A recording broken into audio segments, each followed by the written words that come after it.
வணக்கம். நம்ம அறிவோம் ஆன்மீகம் சேனலில் இன்றைக்கி நம்ம பார்க்க போகிறது சனி பெயர்ச்சி பலன்கள் கன்னி ராசிக்கு எப்படி இருக்குது அப்படின்றது தான் பார்க்க போகிறோம். பதிவுக்கு போகிறதுக்கு முன்னாடி நம்ம அறிவோம் ஆன்மீகம் சேனலை இது வரைக்கும் சப்ஸ்கிரைப் பண்ணாதவங்க மறக்காமல் சப்ஸ்கிரைப் பண்ணிவிடுங்க.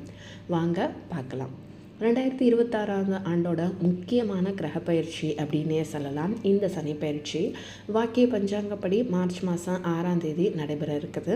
சனி பயிற்சியில் கன்னி ராசினருக்கு கிடைக்கும் பலன்கள், பரிகாரங்கள், வழிபட தெய்வங்கள் அப்படின்ற முழு பதிவை தான் நம்ம பார்க்க போகிறோம். ஒவ்வொரு கிரகங்களும் ஒரு குறிப்பிட்ட கால இடைவெளியில் ஒரு ராசியிலேருந்து மற்றொரு ராசிக்கு பயிற்சி ஆகிறது வழக்கம்தான். இந்த கிரக மாற்றமானது 12 ராசிகளுக்கும் ஒரு தாக்கத்தை ஏற்படுத்தும். அந்த மாற்றம் என்ன அப்படின்றத தான் பார்க்க போகிறோம். கும்பராசியிலிருந்து குருவின் சொந்த வீடான மீன ராசிக்கு பயிற்சி ஆகிறாரு. சனி பகவானின் இந்த பயிற்சிக்கு காரணமாக பொருளாதாரத்தில் ஒரு நல்ல முன்னேற்றம் ஏற்படும். மலைப்பகுதிகளில் நிலச்சரிவு போன்றவை ஏற்படுவதற்கான ஒரு வாய்ப்பு இருக்குது.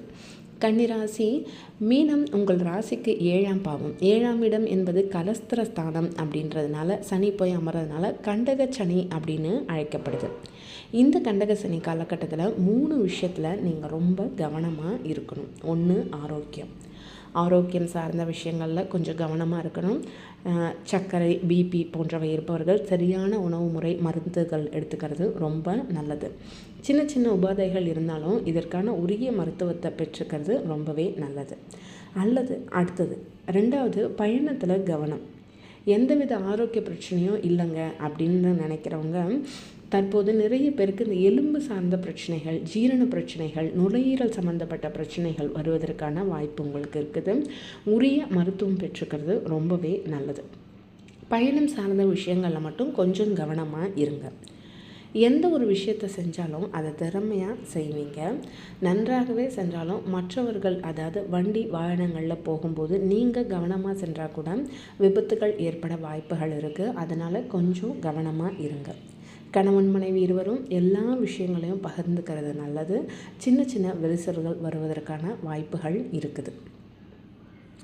அலைச்சல் ஓயும் அதாவது எப்போதாண்டா இந்த அலைச்சல் ஓயும் அப்படின்ற நிலைமை ஏற்படும்.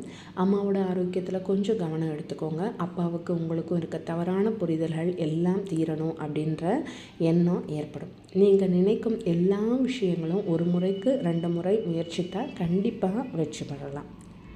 பெரிய அளவுக்கு கடன் கொடுக்கறது, வாங்கிறத மட்டும் கொஞ்சம் தவிர்த்துருங்க. பிள்ளைகளிடம் நட்பாக பழகுவது நல்லது. கண்டக சனியாக இருக்குதே, நமக்கு ரொம்ப கஷ்டகாலமாக கொடுத்துருவார் சனி பகவான் அப்படின்னு யோசிக்க தேவையில்லை. உங்கள் கூடவே இருப்பார். நீங்கள் கவனமாக, அதாவது நீங்கள் செய்யக்கூடிய வேலைகளில் கொஞ்சம் கவனமாக இருந்தாலே போதும். மற்றபடி வேறு பெரிய அளவுக்கு பாதகங்கள் இந்த கன்னிராசிக்கு இல்லை. இந்த பதிவு உங்களுக்கு பிடிச்சிருக்குன்னு நம்புகிறேன். பதிவு பிடிச்சிருந்துச்சு அப்படின்னா மறக்காமல் நம்ம சேனலை சப்ஸ்கிரைப் பண்ணுங்கள். முந்தின பதிவுகளில் மேஷராசியிலேருந்து கொடுத்துருக்கோம். அடுத்து வரக்கூடிய பகுதிகளில் இனி வரக்கூடிய ராசினருக்கான பலன்கள், பரிகாரங்கள் காத்துட்ருக்குது. பார்த்து தெரிஞ்சுக்கோங்க. இந்த பதிவு பிடிச்சிருந்துச்சுன்னா நம்ம அறிவோம் ஆன்மீகம் சேனலை மறக்காமல் சப்ஸ்கிரைப் பண்ணுங்கள், கமெண்ட் பண்ணுங்கள், ஷேர் பண்ணுங்கள். வாழ்க வளமுடன்.